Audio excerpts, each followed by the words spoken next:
di jalan Allah. Ini Masjid Enam Syuhada lagi dikunjungi sama Ketua Hilmi. Modal awalnya berapa Pak Yudi Pramuko? 750.000 rupiah aja. Jadi ini 500 jutaan nih barang. Sekarang udah habis 310. Masya Allah, tuh udah pakai keramik, plafonnya tinggal. Granit tuh kayak marmer. Tuh, Masya Allah nih, sampai juga kita ke sini. Masjid Enam Syuhada, ngapa namanya Masjid Enam Syuhada, Ya, Pak Yudi? kita mau mendokumentasikan perjuangan dakwahan nama anak muda pengawal Habib Rizik Syihab itu. Masya Allah. Yang dibunuh sama orang jahat di kilometer 50. Kilometer 50 ya. Itu kan simbol memperjuangkan dakwah itu kita harus memberikan segalanya untuk Islam kan ya. Untuk Masya dakwah Islam. Allah. Dan nama anak muda itulah yang sudah memberikan segalanya untuk Islam. Masya Allah. Apa nanti nama pemuda itu ada juga di sini mungkin diterapkan? Mungkin namanya 6 syuhada. 6 syuhada Iya, itu, 6 syuhada dipasang di sini, 6 syuhada. Beb Ali, apa yang dikomentarin dari ini semua, Beb Ali? Masya Allah, luar biasa. Dari uang 700.000, kalau pengen ternyata bisa. Bisa. Allah kirim. Tuh, bisa. Ya, dengan Masya. dengan masuk satu gang kecil, tapi Bapak ini luar biasa. Kecil tuh. Oh, Masya Allah ya. Satu call aja. Masya Allah. Perjuangan Pak Yudi Pramuko, YouTuber sejagat paling tua. Tertua di semesta. Tertua di semesta. Masya Allah. Tukang donat. Tukang donat. Tukang donat dari Paru. Ini saya laporkan dari lapangan ini, langsung dari Masjid Enam Syuhada. Masya Allah. Dan ini dia. Dalam lihat ah. Tuh, lihat tuh masjidnya. Tuh imamnya di situ tuh. Malam-malam lagi kita. Masya Allah. Masih kurang nih. Atapnya katanya transfer aja. Assalamualaikum warahmatullahi wabarakatuh. Alhamdulillah. Wassalatu wassalamu ala rasulillah. Semoga Allah masih menganugerahkan kewarasan ya, akal sehat dan perspektif yang tepat ya dalam menghadapi kehidupan. Jangan sampai kita kehilangan perspektif ya karena tipuan dunia ya. Ada berita yang menarik ya. Salah satu contoh orang yang kehilangan perspektif ya, yaitu Luhut Binsar Panjaitan. Di Tempo dibilang Luhut singgung kereta cepat lanjut ke Surabaya, MTI _2 Jakarta Bandung saja berdarah-darah. Uangnya membengkak nggak karu-karuan biayanya itu sampai berapa triliun itu, 8 triliun. Terus BEP-nya kereta cepat Jakarta Bandung itu kata salah seorang pengamat itu balik modalnya 80 tahun loh. Terus piye? Kapan untungnya? Kelamaan 80 tahun. Reporter Muhammad Khairi Al-Farisi. Terus siapa ini? Editornya Marta Warta Silaban. Minggu 25 Juni 2023 jam 14.31. Tempo.co. Aneh. Pak Luhut kepriben panjenengan nih. Ketua Bidang Perkereta Apian Masyarakat Transportasi Indonesia Aditya Dwi Laksana menanggapi soal rencana ya proyek kereta cepat Jakarta Bandung KCJB akan berlanjut ke Surabaya. Rencana tersebut disampaikan oleh Menteri Koordinator Bidang Kemaritiman dan Investasi Luhut Binsar Panjaitan setelah menjajal KCJB beberapa hari lalu.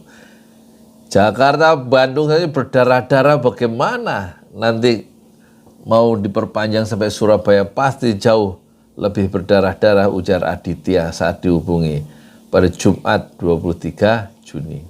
Menurut Aditya, yang perlu diperhitungkan itu adalah kemampuan Indonesia dalam membangun kereta cepat hingga Surabaya, mulai dari permintaan, kebutuhan, kondisi masyarakat, ekonomi makronya, produk domestik bruto, PDB, ya, pergerakan mobilitas masyarakatnya, tata ruangnya, hingga komposisi modelnya seperti apa. Selain itu, kata dia, pemerintah juga saat ini gencar membangun jalan tol hingga bandara kecil di wilayah Jawa. Jika nanti membangun juga kereta cepat ke Surabaya, Aditya mempertanyakan soal optimalisasi penggunaan sepur kilat itu. Pemikirannya harus cermat dan panjang, tapi memang Jakarta Bandung sebetulnya tidak efektif kalau melayani hanya di daerah itu. Gitu. Tutur Aditya karena hanya beroperasi dengan jarak 142 km. 142 km itu kalau itu kan dari Halim Jakarta Timur ke Padalarang ya.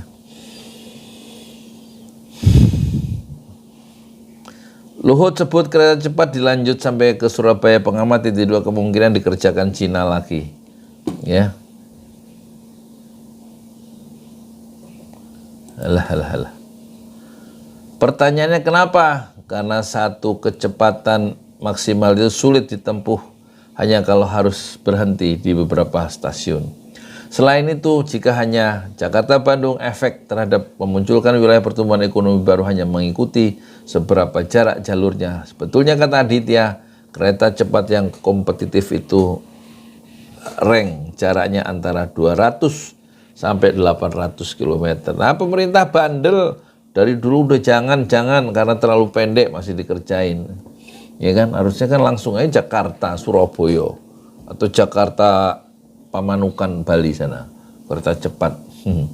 Menurut dia jika jaraknya di bawah 200 kilo seperti Jakarta Padalarang, ya, masih bersaing dengan kendaraan transportasi darat berbasis jalan tol. Sementara jika jaraknya di atas 800 km akan kalah bersaing dengan moda transportasi udara dan pesawat. Terus piye?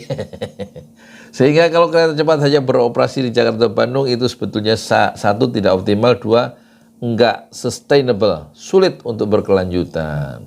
Nah, terus piye sih pemerintah ini perencanaannya itu jadi rakyat itu kok jadi ngurusi pemerintah ya, ngurusi pejabat. Harusnya kan pejabat yang ngurusin rakyat, gimana sejahtera, gimana beli beras tuh nggak mahal, gimana petani itu makmur, gimana petani itu pupuknya disubsidi supaya panen raya dan nggak usah impor, kan gitu. Ngurusin kereta, bukannya ngurusin petani, ngurusin kereta. Pak Luhut, ya. Kereta cepat di negara manapun karakternya efektif karena jaraknya 200 sampai 800 km. Tidak ada yang di bawah 200 km. Kita berapa? 140 km ya. Aditya mencontohkan proyek awal kereta cepat seperti Tokyo, Busan hingga Paris, semuanya pasti di atas 200 km termasuk Beijing. Ini memang nanti kalau pemerintahan berganti harus diurus tuh. Siapa yang bertanggung jawab terhadap kereta cepat? Siapa yang bertanggung jawab terhadap IKN? Harus dibatalkan, kata ahli-ahli itu yang marah-marah seperti pendukung Jokowi yang sekarang udah tobat, yaitu siapa? Faisal Assegaf itu. Sudah dimuat di pesantren Jolali ya, dilihat tuh. Sehingga sebetulnya yang memang nggak akan visible kalau kereta cepat itu hanya beroperasi Jakarta-Bandung, ucap Aditya. Sebelumnya Menteri Koordinator Bidang Kemaritiman dan Investasi Luhut Binsar Panjaitan bilang akan melapor ke Presiden Jokowi ya, setelah menjajal KCJB. Nanti akan kami laporkan ke Presiden preliminary study untuk Bandung sampai ke Surabaya. Gaya bikin KN. Rakyat masyarakat tuh gimana pendidikan gratis, masuk SD gimana gratis, SMP nggak hanya swasta, nggak hanya negeri, swasta semuanya bayar. Kuliah tuh loh gratis, harusnya gratis kok masih bayar sih. Bikin aja kampus yang banyak gitu loh, kampus yang banyak sampai 100 gitu kampusnya ya kan, negeri terus masuk semua gratis. Jadi membangun sumber daya manusianya gitu. Luhut beserta Menteri Perhubungan Budi Karya Sumadi. Nah, ini orang ini Budi Karya Sumadi juga diam-diam ini kita nggak tahu apakah dia itu bersih dengan main proyek-proyek itu kan. Menteri Perhubungan tuh loh. Kita nggak tahu ya. tukang humor sih, kita nggak tahu humornya.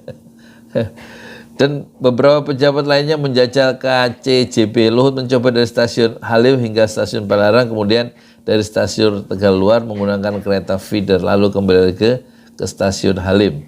Luhut juga mengatakan bahwa dalam proyek ini akan banyak penghematan yang dilakukan karena adanya hilirisasi, membuat banyak material yang tidak perlu impor dan hanya berasal dari dalam negeri. Kita nggak gampang percaya sama ucapan yang keluar dari celah-celah bibir Luhut, ya kan? Big data aja dia mana? Nggak mau dibuka. Big liar, gitu. Big liar, bohong. Saya kira ini akan membuat terobosan-terobosan baru di Republik ini. Jadi membuat kita bisa nanti mengikuti Cina juga dari belakang. Karena mereka sudah jauh lebih maju dari kita, tapi mereka ingin share juga teknologinya pada kita. Jangan terlalu percaya. Ya, kalau menurut hitung-hitungan, tenaga kerja itu bisa terserap, kata Rizal Ramli, kalau pertumbuhan Indonesia itu 2 digit ya, selama 5 tahun berturut-turut, baru pengangguran itu bisa teratasi. Kita selama 10 tahun cuma 5%. Cina bisa negara maju karena selama 10 tahun tumbuh 10 atau 12% berturut-turut, makanya dia makmur secara ekonomi ya.